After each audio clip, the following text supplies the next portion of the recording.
Halo teman-teman, selamat datang kembali di channelnya One Trisna Story. Apa kabar? Semoga semuanya sehat-sehat selalu. Di video ini, Wawan akan melanjutkan pembahasan alur cerita Put Your Head on My Shoulder chapter 8. Langsung saja tanpa berlama-lama, mari kita mulai.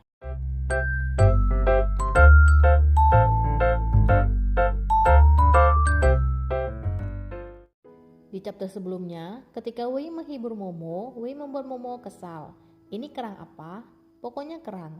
Sepertinya ini berlian, itu keramik toilet. Oh. Konon katanya, di dalam keong laut ada suara raut. Wei lalu menjelaskan yang Momo dengar itu berdasarkan hukum resonansi yang hanya dimengerti Wei. Tidak mau mendengar penjelasan Wei, Momo pergi. Ketika Momo pergi, Wei mengumpulkan keong laut dan kerang. Ternyata Fufi juga mengumpulkan keong laut dan kerang.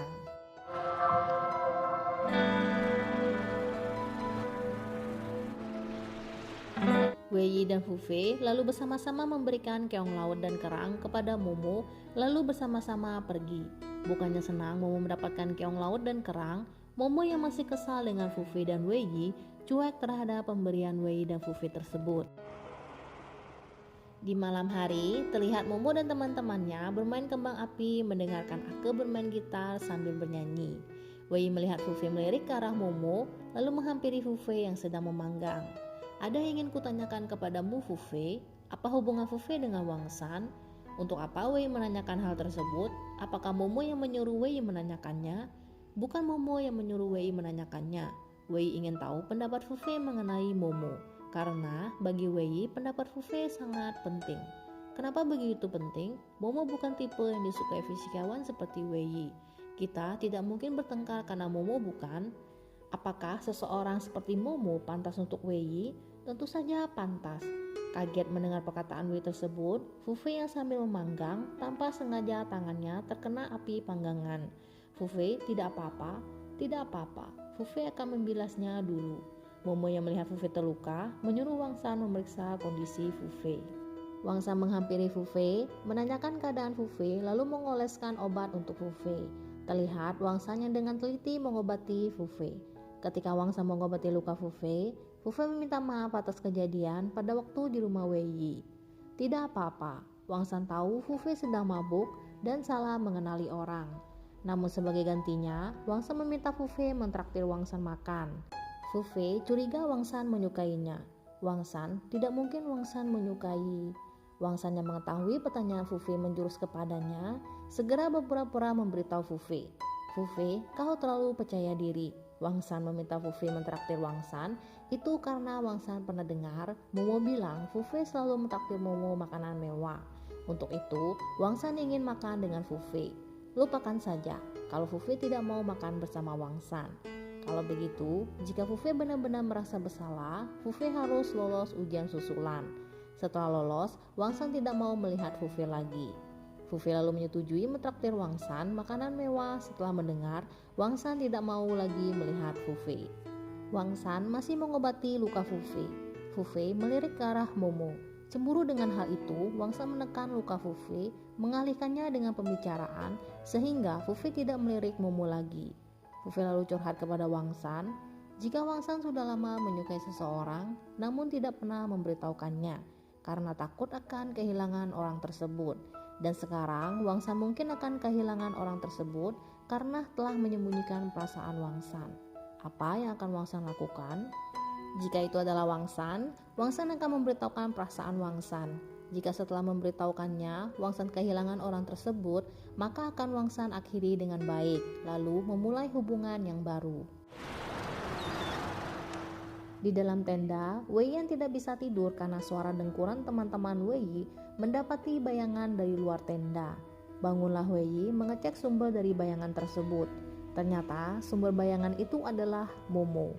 Momo juga tidak bisa tidur lalu keluar mencari angin. Ketika Momo bersiap-siap akan berfoto selfie, Wei memasang pose ingin ikut juga berfoto bersama dengan Momo. Wei menemani Momo menikmati malam yang indah ini. Sambil melirik ke arah Momo, bukan malam ini yang indah itu adalah Momo. Kaget dengan panggilan Momo, tidak ingin Momo mengetahui selama ini, Wei terus memandangi Momo, Wei dengan cepat mengalihkan pandangannya ke tempat lain. Momo lapar, apakah ada makanan yang tersisa? Seharusnya tidak ada. Ayo, Wei akan carikan makanan untuk Momo. Didapatilah kepiting. Melihat kepiting yang masih hidup, Momo sangat senang. Momo ingin juga menangkapnya. Boleh? Wei sudah mendapatkan udang. Melihat udang yang masih hidup, Momo juga senang. Sekarang tiba saatnya kepiting dan udang dipanggang. Jika diberi sedikit garam, pasti enak. Bukan Wei namanya jika tidak memiliki ide. Wei menyiram kepiting dengan air laut. Momo yang tidak percaya kepiting yang sudah disiram dengan air laut bisa dimakan, Wei mulai menjelaskan secara teori fisikawannya. Kali ini, Momo memuji Wei adalah fisikawan yang hebat. Selalu ada saat dibutuhkan. Wei adalah Doraemon Momo. Kepiting sudah masak, saatnya dimakan. Wei memberikan kepiting yang sudah masak kepada Momo. Momo membagikan kepiting kepada Wei. Tanpa diduga, Wei meminta Momo menyuapkan kepiting tersebut di mulutnya. Giliran udang yang sudah masak, Wei memberikan udang yang sudah masak kepada Momo. Berniat membagi udang kepada Wei yang hanya satu, tanpa rasa ikhlas, Momo mengatakan Wei saja yang makan, Momo saja yang makan. Wei tidak bisa makan udang karena Wei alergi terhadap udang. Tibalah hari untuk pulang. Fufe yang ingin menyetir mobil dilarang oleh Wang San karena tangan Fufe yang masih terluka. Wang San menyuruh Wei untuk menyetir mobil. Wei menyuruh Momo duduk di depan untuk menunjukkan jalan. Fufe melarang Momo duduk di depan, biar Fufe saja. Wanita tidak mengerti jalan.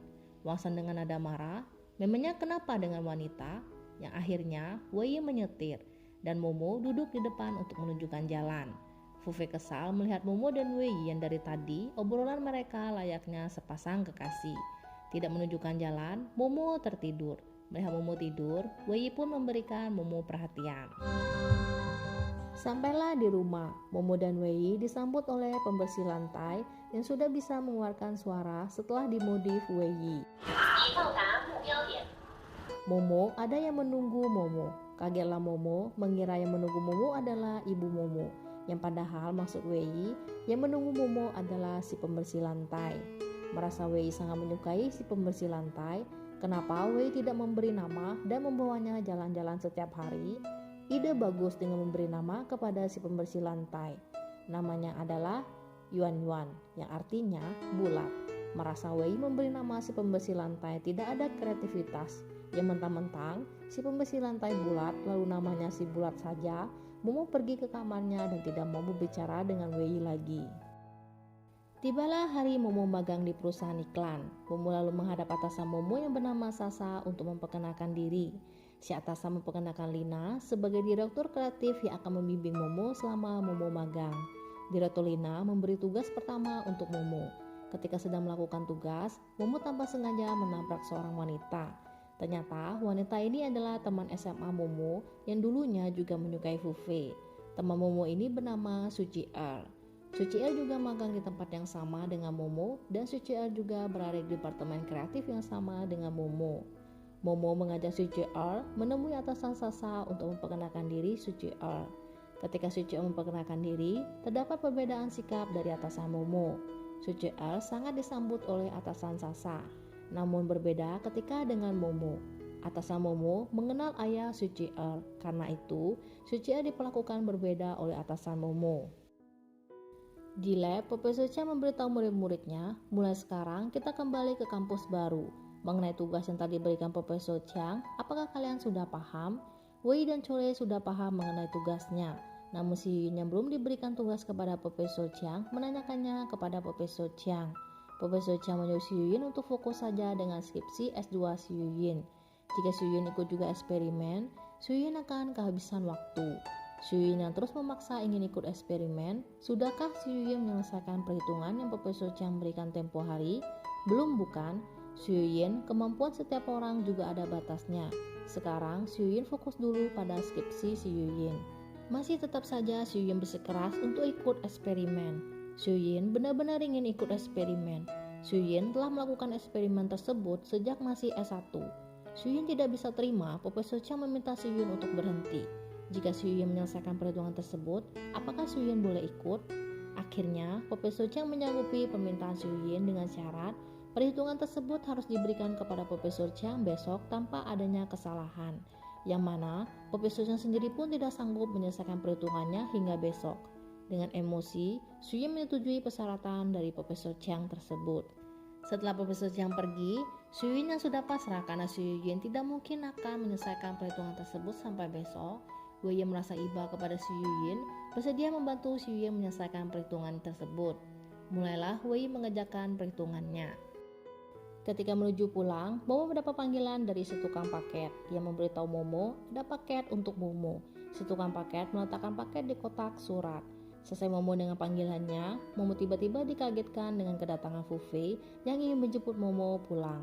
Momo menolak Fu Fei mengajak Momo makan. Kenapa Momo menolak? Apakah Momo masih marah kepada Fu Fei atas kejadian Fu Fei yang ingin mencium wangsan di rumah Wei Yi? Itu hanyalah salah paham. Kejadian itu tidak ada hubungannya dengan Momo. Momo lalu pamit pulang kepada Fu Fei. Fu Fei mencegah Momo pergi. Datanglah si CR yang melihat Momo dan Fu Fei, memanggil Fu Fei lalu menyapa Fu Fei, menanyakan Momo dan Fu Fei apakah masih berpacaran. Kali ini giliran Momo yang mengatakan Fu Fei bukanlah pacar Momo.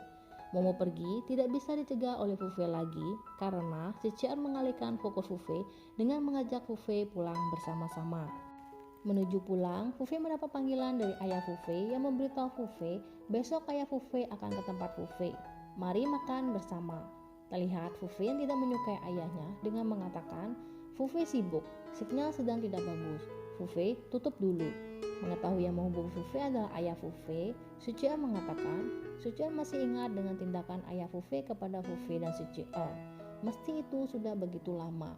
Ayah Fu Fei membuat Fu Fei dan Sucian ketakutan sehingga Fu Fei dan Sucian putus keesokan harinya. Paket yang Momo terima adalah kiriman dari ibu Momo yang berisi makanan untuk Momo dan Wei makan. Di rumah, Momo mengambil makanan kiriman dari ibunya untuk makan bersama dengan Wei. Di lab, Wei masih mengerjakan perhitungannya bersama dengan Xu Yin. Sudah larut malam, Wei belum kunjung juga pulang. Momo merasa khawatir Wei yang belum juga pulang. Momo memutuskan untuk menghubungi Wei. Kenapa Wei belum pulang juga? Mengetahui Wei menginap di lab, Momo kesal. Seharusnya Wei memberitahu Momo dari tadi bahwa Wei menginap. Merasa Momo mengkhawatirkannya, Wei tampak senang. Tanpa istirahat, Wei kembali mengerjakan perhitungan agar cepat diselesaikan dan Wei bisa segera pulang. Momo tampak kesal menyimpan makanan kiriman dari ibunya. Tanpa sengaja, Momo tersandung oleh si pembersih lantai yaitu Yuan Yuan. Ayah Yuan Yuan tidak pulang. Apakah Yuan Yuan tidak peduli? Wei Yi masih menyelesaikan perhitungan tersebut sampai keesokan harinya. Momo yang telah bangun mengecek kamar Wei dan mendapati Wei masih belum pulang juga. Dan akhirnya soal perhitungan selesai dikerjakan. Wei yang mengantuk pamit tidur kepada Xu Yin.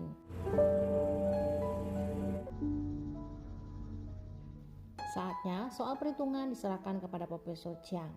Sudah selesai, merasa tidak percaya Xu Yin menyelesaikan soal tersebut, Profesor Chang ingin memeriksa terlebih dulu dengan mengajak Wei dan Chole. Profesor Chang memanggil Wei, namun Wei sedang tidur. Profesor Chang marah lalu membangunkan Wei. Sikap Wei belakangan ini sangat aneh. Lihat Xu Yin dalam satu malam dapat menyelesaikan perhitungan yang sulit, namun Wei malah tidur. Apakah Wei tidak malu? Xu Yin merasa bersalah Wei dimarahi Profesor Chang, lalu mengatakan Wei tidak mungkin malu Profesor Chang karena 2/3 dari soal tersebut Wei yang mengerjakannya.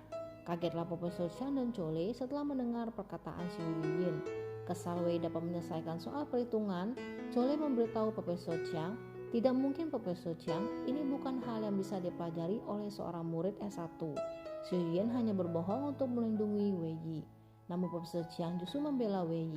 Bukan tidak mungkin jika Wei yang mengerjakannya. Masih tidak percaya, Chole meminta kepada Profesor Chang menyuruh Wei mengerjakan soal perhitungan di depan Chole. Sambil Wei mengerjakan soal perhitungan di papan tulis, Xu Yin membujuk Profesor Chang agar Xu Yin dapat ikut eksperimen. Yang akhirnya, Profesor Chang menyanggupi Xu Yin untuk ikut eksperimen. Tidak mau mengerjakan lagi, Wei meminta izin pulang untuk tidur kepada Profesor Chang. Tidak mau kalah dari Wei, Chole mengambil soal dari Wei lalu mengerjakannya. Dan sangat disayangkan, Chole tetap kalah dari Wei karena Chole tidak sanggup mengerjakan soal tersebut. Momo sampai di rumah, mengambil makanan kiriman ibunya di kulkas. Mengira Wei belum pulang juga, Momo berinisiatif untuk menghubungi Wei. Dan ternyata sampailah acara Fufei makan bersama ayah Fufei. Ayah Fufei memperkenalkan Fufei kepada asisten baru ayahnya yang menyuruh Fufei memanggil asisten baru ayahnya tersebut dengan panggilan Bibi. Fufei cuek terhadap asisten baru ayahnya tersebut, menanyakan, "Di mana ibu?" Fufei curiga dengan ayahnya bersama seorang wanita tanpa kehadiran ibu Fufei. Fufei terus cuek tidak menjawab pertanyaan dari asisten baru ayahnya tersebut. Ayah Fufei menasihati Fufei, jika orang tua sedang menanyai Fufei, Fufei harus menjawab dengan sopan. Orang tua dari mana? Asisten baru ayah ini tidak beda jauh umurnya dengan Fufei. Kemarahan ayah Fufei melonjak, mengajak Fufei ke tempat yang sepi lalu memukul Fufei. Apa Fufei pikir Fufei sudah dewasa? Inikah yang Fufei pelajari di kampus? Apa Fufei pikir setelah kuliah sudah tidak ada yang bisa mengatur Fufei? Jangan mimpi. Fufei harus mendengarkan ayah selama Fufei menjadi anak kaya. Fufei sama seperti ibu Fufei, tidak tahu berterima kasih. Ibu Fufei meninggalkan Fufei saat Fufei masih kecil. Fufei kira ibu Fufei pulang karena merindukan Fufei. Ibu Fufei hanya menginginkan uang ayah. Ayah banyak uang. Jika Fufei tidak punya uang, tidak akan ada yang mau mendekati Fufei. Malah tidak ada yang peduli pada Fufei. Kesal mendengar ocehan ayahnya, Fufei memanas. Ibu meninggalkan Fufei karena ayah yang telah mengacau. Ayah Fufei kembali ingin memukul Fufei, namun kali ini ditangkis oleh Fufei. Ayah dengar masih ada yang peduli kepada Fufei. Masih ada. Yo! Di rumah Wei, Momo mencoba membangunkan Wei. Melihat Wei tidur, Momo terkesima. Wei yang tidur sangat pulas, Momo mencoba mengecek Wei. Tiba-tiba Wei membuka mata. Kagetlah Momo. Momo menyuruh Wei bangun untuk makan makanan kiriman dari ibu Momo. Perlakuan Wei kali ini berbeda kepada Momo ketika sedang menonton film hantu. Jika takut, kenapa Momo masih mau menonton? Kesal dengan sikap Wei yang jutek, Momo mengambil makanan kiriman ibunya lalu menghabiskan makanan tersebut. Ambil sendiri dan potong sendiri. Makanannya ada di kulkas. Sekalian cuci piring ini. Tiba-tiba ada yang mengetuk pintu rumah Wei malam-malam. Momo bertanya-tanya, siapa yang datang malam-malam begini? Wei lalu membukakan pintunya. Kira-kira siapakah yang datang? Sampai di sini pembahasan alur cerita Put Your Head on My Shoulder chapter 8. Terima kasih bagi teman-teman yang telah menonton video ini. Jika teman-teman menyukai videonya Wan, jangan lupa ya untuk like, subscribe, komen, dan share channelnya Wan Trisna Story.